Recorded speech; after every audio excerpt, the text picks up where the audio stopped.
In Isaiah chapter 23, verse 9, we read, "The Lord of hosts has purposed it to defile the pompous pride of all glory, to dishonor all the honored of the earth." This section of Isaiah deals with a prophecy concerning Tyre and Sidon. Tyre was a seaport, a prosperous and pompous city that historically had its rises and falls.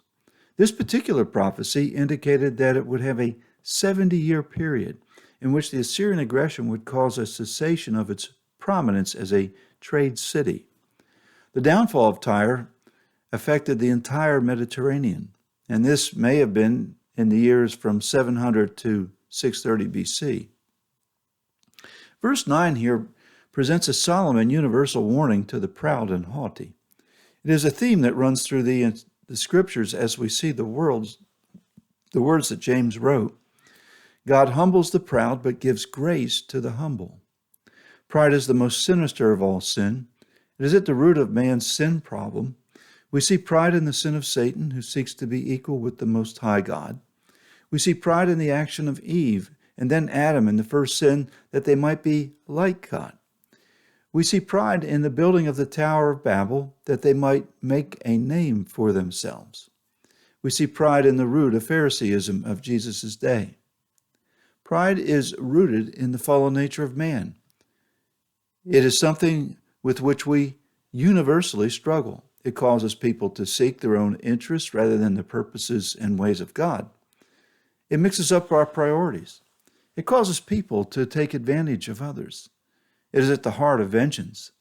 It creates judgmental attitudes. It produces an unforgiving spirit. It is at the heart of divorce. It is at the heart of insecurity. It leads to the worship of things that means materialism. It leads to seeking power, fame, and fortune. And ultimately, pride leads to ruin. As the writer of Proverbs wrote, "Pride goes before destruction and a haughty spirit before a fall." So now how do we conquer this most ferocious of beasts? First, we must admit that we all have a problem with it.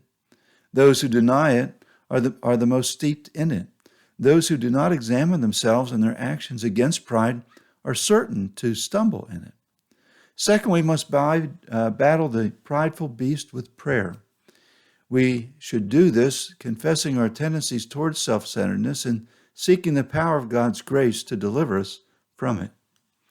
Third, we must turn from our thoughts and deeds that display pride. This includes our efforts to esteem ourselves over others.